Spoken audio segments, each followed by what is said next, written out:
Bismillahirrahmanirrahim. Assalamualaikum warahmatullahi wabarakatuh. Kawan-kawan PPA yang dirahmati Allah dan pemirsa sekalian di rumah, alhamdulillah ini kajian kuliah wisata hati kembali kita laksanakan. Pada hari ini kita akan belajar tentang pengantar ke rahasia angka 11. Jadi kita punya seminar judulnya Rahasia Angka 11 dan The Miracle of Giving. Itu perpaduan antara tahajud, kekuatan tahajud dan sedekah. Dua amalan ini emang berat dilaksanakan. Karena berat, pahalanya luar biasa dan faedahnya juga luar biasa. Suatu hari, ya, sebut saja begitu, Ahmad, seorang security, punya masalah dengan tempat tinggalnya. Sebelumnya nggak punya masalah, tapi kemudian dia punya masalah dengan tempat tinggalnya, yaitu tempat tinggalnya sempit. Kira-kira 5-6 tahun yang lalu, saudara pasti mengiyakan bahwa di Jakarta sendiri masih ada rumah kontrakan yang nilainya 75.000 per bulan. Ada ya? Rumah kontrakan yang bayarnya 75.000 per bulan. Ahmad ini tinggal di rumah kontrakan yang segini nih. Bentuknya kalau saya boleh petain gitu kira-kira, ini pintu, ini ruang tamu yang tidak bisa disebut ruang tamu, ini tempat tidur, ya, ruang tamu, ini kamar tidur, terus ini dapur dan kamar mandi. Nah ini lorong nih. Dulu ini muat buat dia, karena anaknya cuma 2. Jadi dia, istrinya, anaknya 2. Persoalan kemudian datang ketika akan lahir jabang bayi yang ketiga. Persoalan kemudian muncul ketika akan lahir jabang bayi yang ketiga. Kenapa jadi persoalan? Karena sempit. Ahmad ini bahkan dia punya motor. Ini motor terbalik nih. Mesti kan rodanya di bawah ya. Iya malum lah, kita kan bukan Patino Sidin ya. Di sini di atas nih mestinya. Dia punya motor yang kalau malam ini motor harus dimasukin. Dan untuk masukin motor yang di sini dia harus numpukin barang. Makanya saudara, kalau saudara ngelihat ke bawah, pasti saudara lebih deh. Kan main kan? Tapi karena kita selalu melihat ke atas, emang kurang melulu. Wala tamuddanna 'ainaika ila ma matta'na bihi azwajam minhum ghairal zahratal hayatid dunya linaftinahum fi. Kata Allah, jangan keseringan ngelihat bintang di langit. Kenapa? Pegel leher. Sekali-sekali ngelihat rumput, subhanallah ya. Kita punya sepatu, punya celana, ada kaki sih. Baik, kemudian istrinya ini berdoa pada suatu malam. Yang didengar doanya ini oleh suaminya. Doa ini didengar oleh suaminya dan kemudian dia sama-sama bangun untuk sama-sama sholat tahajud, bermunajat kepada Allah supaya hajatnya ini pindah rumah dari yang 75 sampai ke yang 150. Tapi Allah yarhamuhuma, Allah merahmati keduanya. Ternyata di Riyadh dia 7 hari. Saudara barangkali pernah mengingat ada iklan di majalah Ibu Kota saat itu. Saya membesut satu seminar yang diprotes oleh semua orang, oleh banyak orang. Seminar itu judulnya How to Make Money in 7 Days. Bagaimana mendatangkan uang dalam 7 hari. Saya diprotes oleh banyak orang karena dianggapnya terlalu berani. Padahal kisah ini menjadi salah satu bukti. Hanya dalam 7 hari, bahkan Ahmad sang security bukan hanya bisa pindah ke rumah yang 150.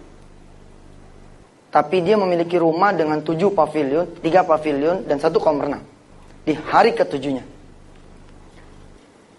Sekali lagi, kalau kita bertanya pada otak, nggak mungkin. Nggak mungkin. Kalau kita bertanya sama kuasa Tuhan, kita bertanya sama kuasa Allah, udah Masya Allah judulnya. Baik, pemirsa yang dirahmati Allah, pernahkah kita menganggap Allah betul-betul menjadi sandaran kita? Pernahkah kita betul-betul dengan sangat menjadikan Allah tempat munajat kita, tempat memintanya kita?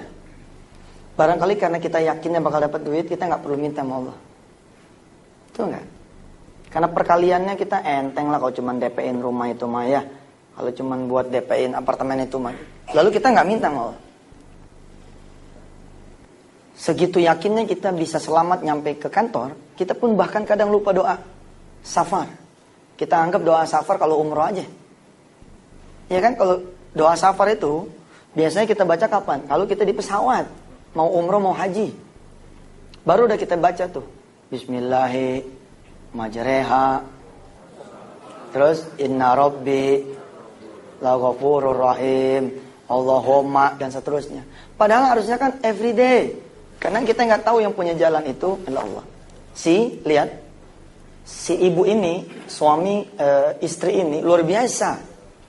Dia kepengen sesuatu yang tidak terjangkau oleh dia punya kemampuan. Dia memilih berdoa pada Allah. Di dalam Ihya Ulumuddin, saya dan kita semua diingatkan, ya, Imam Ghazali mengutip satu ayat di dalam surah Al-Baqarah 186. A'udzu billahi minasyaitonir rajim. Wa idza sa'alaka 'ibadi anni fa inni qarib. Lihat. Wa idza sa'alaka ibadi anni fa inni qarib. Kalau hambaku bertanya padaku, maka jawablah, aku ini begitu dekat. Tapi kita suka merasa jauh sama Allah. Ujibu da'watad da'i, gitu ya. Idza da'an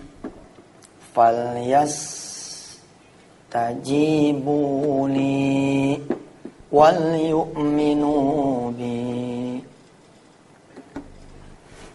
Aku akan menjawab doanya siapa aja yang mau berdoa. Ketika dia berdoa, maka mintalah padaku dan percayalah padaku. Allah sampai nyuruh kita minta dan nyuruh kita percaya. Subhanallah kan. Seolah-olah kayak, ayo dong minta, ayo dong percaya bahwa aku bisa mengabulkan doamu. Seperti begitu. Kitanya aja yang kurang akhlak sama Allah kan. Kita datang sih ke Allah, kapan? Oh, dia mentok. Udah kepepet. Ya kan, kepala udah 4. Kepala udah 4 ada kan? Ada ya kan, usia udah 40, berumah tangga udah 15 tahun, dari 25. Kita gelisah, kita gak punya anak. Lalu kita siang malam kita babet buat bangun malam, pengen punya anak. Telat gak sih? Enggak ada yang telat kalau ke Allah mah. Cuma kan sayang gitu, waktunya kemana aja selama ini. Harusnya kan dari dulu kita terus ke Allah gitu. Si istri ini, dia mau ke Allah, dia bermunajat kepada Allah, ya Allah, berikan saya punya suami rizki, supaya saya bisa pindah ke rumah kontrakan yang lebih gede gitu. Dan dia tidak muluk-muluk, dia tidak minta pengen punya rumah sendiri, right? Dia hanya minta pindah ke rumah kontrakan yang lebih besar, yang kira-kira 150-200 ribu harganya. Dan suaminya nurut, subhanallah. Ada suami yang ahli tahajud, istri tidak. Ada yang istri ahli tahajud, suami tidak. Ada ibu-ibu datang ke saya, Ustaz, subhanallah, saya lagi diuji sama Tuhan. Saya perasaan sudah tahajud terus itu, tapi kok nggak nyampe-nyampe ya? Iya, karena dia tahajudnya sebelah. Ibarat sendal gitu. Dia tahajudnya sebelah, cuman kiri doangan. Ya, mestinya kan berdua kayak si Ahmad dan istrinya. Berdua. Kalau berdua kan jalannya cepet ya. Cepet nggak kalau berdua? Tapi kalau sendiri gimana? Jingjit loh. Ini tuh. Nyampe nggak? Berat pak. Sedekah kalau kanan kiri, maksudnya suami sedekah, istri sedekah. Ditambah lagi dengan anak sedekah, mantap. Si suami bangun ngaminin. Karena doanya udah sama istri, si suami tinggal bilang begini sama Allah. Ya Allah, doanya istri saya aminin aja deh, amin. Amin. Itu Pagi-pagi dia ngadep ke dia punya kantor, kan kalau security ada atasannya gitu ya. Dia ngadu ke dia punya kantor, minta izin. Selama 7 malam berturut-turut dia pengen tidak shift. Dia pengen kerjanya hanya dari pagi sampai sore saja. Ditanya sama atasannya, kenapa emang? Ada order? Kagak, supaya saya bisa pulang cepet, terus nanti malam bisa bangun. Tumben lu. Iya nih, istri punya sesuatu hajat. Kan kata orang-orang kalau hajat pengen cepat kekabul, sholat tahajud. Ya deh, kata si atasannya, ya udah minggu ini saya izinin situ tidak masuk shift, melainkan hanya fix dari pagi sampai sore saja. Mulailah kemudian dia melakukan ritual yang namanya sholat sunat tahajud. Ibu bapak yang dirahmati Allah, di dalam surah As-Sajdah, surah ke-32, surah ke-32 ayat 16 ada kalimat begini. Tatajafa junubuhum 'anil madaji'i yad'una rabbahum khaufan wa tama'a wa mimma razaqnahum yunfikun. Surah ke-32 ayat 16. Surah ke-32 ayat 16. Tatajafa junubuhum 'anil madaji'. Kalau lagi punya masalah, punya hajat, nih termasuk kasus si Ahmad pengen pindah rumah yang gedean dikit, harusnya dia apa? Tatajafa junubuhum, jauhin dia punya lambung, jauhin dia punya pinggang, jauhin dia punya perut. Dari mana? 'Anil madaji', dari tempat tidur. Ngapain? Yad'una rabbahum khaufan wa tama'an. Bangun sholat tahajud. Dan ini dia lakukan. Ada satu nih yang belum dia lakukan, apa nih? Wa mimma razaqnahum yanfikun. Makanya seminar kita judulnya kan rahasia angka 11 plus the miracle of giving. Jadi jangan cuma tahajudnya saja, tapi juga sedekah. Supaya rodanya supaya jalan.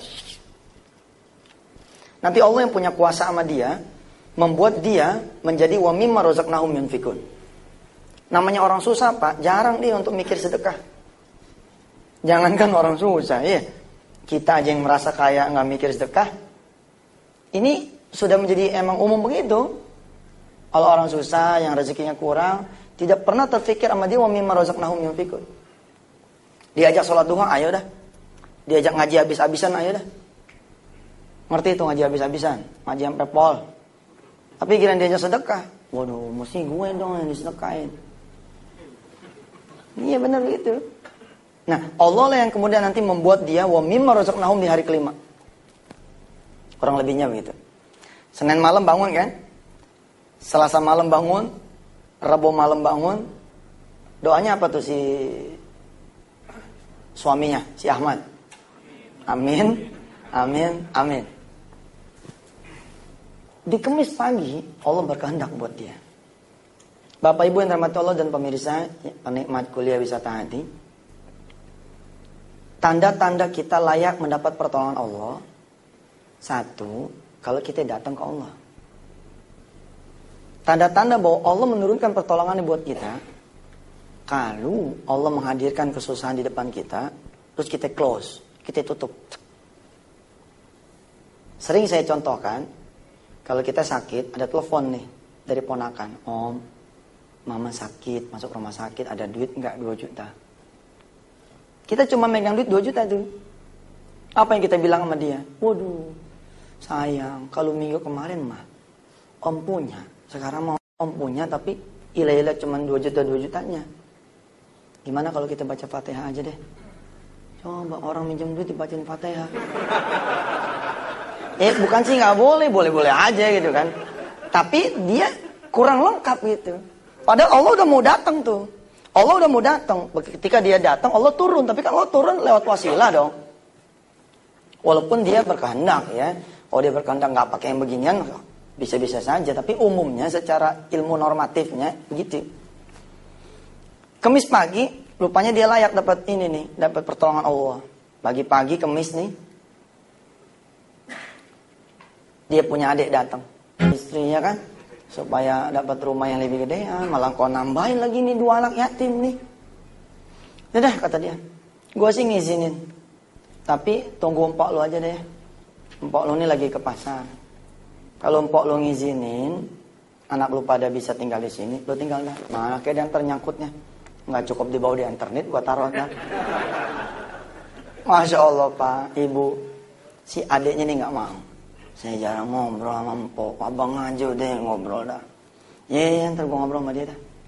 Kejadian tuh hari apa tuh? Hari Kamis. Dia mulai riado hari apa tuh? Senin. Lihat, nggak nyampe Senin, kelas dijawab sama Allah. Udah saya bilang dah, kalau riado mah Allah mah luar biasa. Kita datang di ro'an, kita datang selangkah, Allah 2-3 langkah datang ke kita. Kita lari, Allah lompat sama kita. Subhanallah. Istrinya pulang nih, cik pulang. Terus bicaralah dia, hatinya gitu. Kenapa? Karena dia nggak sanggup melihat wajah istrinya. Ya, nenteng belanjaan. Dia pengen ngomong tapi udah keseket duluan nih di leher. Pengen ngomong, Dek, ponakan abang datang. Tapi ya Allah, dia pengen tinggal di sini selama emaknya tuh di Arab Saudi sana. Ngizinin nggak lu? Ponakan abang nih tinggal di sini. Nggak sampai hati dia. Karena ngeliat mukanya, apalagi barangkali dia ini begitu pulang, dia ngomong, Bang, ini kita udah 3-4 hari ini tahajud. Mudah-mudahan dia doa kita dikabul. Wah, makin susah tuh. Ngomongnya makin. Di dalam kekuatan doa, kita jarang ngincer waktu. Paham gak kalimat saya? Jarang ngincer waktu. Padahal disebut oleh Imam Ghazali begini. Ayyatarafada li du'aihi al-awqata syarifata ka yaumi arafata minas sunnah, minas sanah, wa ramadhana minal ashhur, wa yaumal jum'ah, wa yaumil jum'ah, minal usbu' wa waqti sahri min sa'atil lail. Hendaklah kalian mengincar waktu-waktu yang mustajab untuk berdoa. Waktu saya susah dulu, saya punya ibu ngomong begini. Sob, tungguin no asar. Tungguin asar. Kita nanya sama beliau, kenapa asar ditungguin? Habis asar lo baca no. Ya. Lo baca no habis asar ya. Surah apa kedah yang kira-kira bisa nganterin situ sama redonya Allah. Kalau buat kesulitan mah doa habis asar mantep banget. Itu jarang kita ngincer tuh. Kalau bisa kata Imam Ghazali, ngincerlah wa waqti sahri min sa'atil lail diantaranya. Waktu sahur untuk berdoa. Nah si suami, pemirsa, dan sahabat-sahabat PPA yang dirahmati Allah, serta jamaah kajian wisata hati. Si suami memilih ntar aja deh ngomongnya pas bangun. Terus kita bilang sama Allah, ya Allah kita jagain nih titipanmu. Tolong jagain motor saya ya. Kalau sampai hilang motor kita, kita ngadu aja sama Allah. Kalau kita jagain titipannya sih, masa titipan kita hilang gitu kan. Akhirnya Masya Allah ibu yang dirahmati Allah, terjadi ini sesuatu yang tidak pernah terfikirkan oleh kita barangkali. Anda ingat saya bercerita tadi ada lorong di sini. Di sini ada lemari ini. Lemari ini dibongkar sama dia. Dibongkar lalu dibikinin rak-rak sehingga lorong ini kosong. Paham? Sehingga kata istri dan suami ini, dah biarin tuh 2 ponakan tidur di sini. Jadi motor tetap aman masuk, dia tetap bisa tidur di sini. Subhanallah. Sebuah niatan dan perilaku yang mengagumkan yang belum tentu kita mau. Dan belum tentu kita bisa gitu. Bukan saja belum tentu kita mau, tapi belum tentu kita bisa. Pagi-pagi Jumat itu dia datang ke rumah adiknya.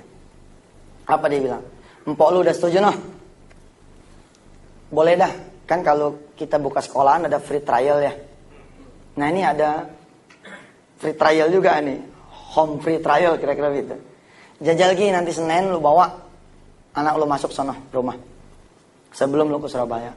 Kalau emang dia betah, udah biarin sampai gede dia tinggal sama gue juga nggak apa. Gue sih senang aja. Subhanallah Pak.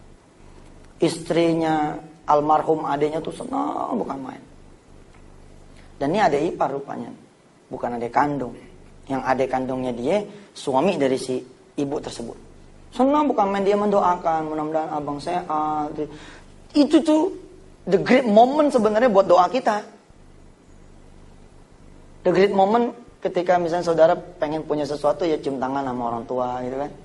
Terus kita bilang, ma doain ma, undangan udah mau dicetak, cincin udah mau dibeli, doain jangan sampai ini kabur lagi ya ma. Pusing ya. Emak kita bilang, iya nak, emak mah bisa cuma doain aja sambil netes dia. Aduh tuh great moment tuh. Nah great moment buat kita tuh yang tadi tuh, buat si Ahmad tadi tuh adiknya ngomong, mudah-mudahan lah abang punya hajat kekabul, abang sehat, rezeki abang banyak. Subhanallah. Kadang-kadang kita suka ngejebak kan. Begitu kita didoain sama si Ustad, udah Ustad, udah gue kasih udah bagus, jangan doain gue, Ustad doa sendiri aja. Terus kok gitu tuh, kita ngasih proposal dikasih ke kita bantu, terus Ustad kita ngedoain kita, Ustad doa sendiri aja loh, susah minta sama gue. Harusnya nggak gitu ya kan? Atau kita suka nyinyir barangkali di masjid-masjid, kita suka, ini great moment buat kita. Dia jalan nih. Jalan kemana? Jalan kerja ya. Mulai kebaca bagaimana Allah menjawab dia punya keinginan. Saya mah waktu mengisahkan ini pertama kali netes air mata saya. Ini kalau nggak dipotong iklan mah gue nangis nih. Potong iklan sih nih. Air mata mau keluar kagak jadi. Benar ibu, mengharukan loh. Jangan kata langitnya Allah tuh, baru lantai kesekian saja udah melihat. Kedengeran itu. Ada security, bawahan paling bawahnya dia. Menyediakan waktunya untuk istrinya bangun malam. Ngaminin doa istrinya. Masya Allah. Apa dia bilang? Ini orang soleh ini yang harus jagain saya punya rumah ketika saya keluar negeri. Makanya diberitahu kan, mulai Senin jangan ngantor di sini. Karena ngantor di mana? Di rumah. Gantian si satpam yang ngerjain. Nggak bisa pak. Kok nggak bisa? Iya mak. Bapak tahu sendiri, ini saya punya anak 2. Enggak, gua nggak tahu. Iya lupa pak, bapak nggak tahu. Ya emang begitu. Kalau pimpinan kan nggak tahu yang bawah. Kalau pimpinan tahu yang bawah hebat. Begitu datangnya kan di lobi, bisa negor. Assalamualaikum Pak Zainal. Bapak tahu nama saya? Iya ada di situ. Ada di apa namanya? Nemteknya. Terus nanya anak, hebat tuh pimpinan bisa nanya anak. Anak gimana Pak? Aduh, kok aduh? Iya bapak nginjak kaki saya Pak. Top dah kalau pimpinan bisa gitu tau Pak. Tapi emang jarang pimpinan kenal sama bawahan, jarang. Dia dapat informasi makanya dia panggil. Bener gak sih begitu? Nah tapi begitu dialog bener, apa dia bilang? Bapak tinggal di rumah saya, jagain rumah saya selama saya dan keluarga kata ke luar negeri. Pak saya nggak bisa. Kenapa nggak bisa? Repot Pak. Kalau malam itu kan saya mindahin barang apa segala macem buat saya punya anak masuk tuh 2 tidur. Apalagi ini nanti ada 2 anak, dia cerita tuh. Ada 2 anak yang baru masuk. Tersenyum si bosnya. Dengan mudahnya emang Allah bilang kun tuh. Suci Allah memang yang mendengar segala kita punya doa. Wajar kalau kemudian Nabi Allah Ibrahim memuji luar biasa Allah Tuhannya dan Tuhan kita semua. Inna Rabbi la sami'ud du'a. Sungguh Tuhan kita ini maha mendengar doa. Apakah si security itu berhenti dengan pindah rumah itu saja? Artinya dari rumah ini menjadi rumah super mewah. Apakah berhenti pada ini rumah orang? Belum tentu. Kalau kemudian dia, misalkan gitu ya, tetap beriadoh di dalam rumah ini. Paham gak? Kalau dia jejak terus nih riadohnya nih, dia tambahin terus, bukan tidak mungkin. Rumah ini akan menjadi rumah dia. Seperti kisah yang akan kita saksikan di episode berikutnya. Assalamualaikum warahmatullahi wabarakatuh.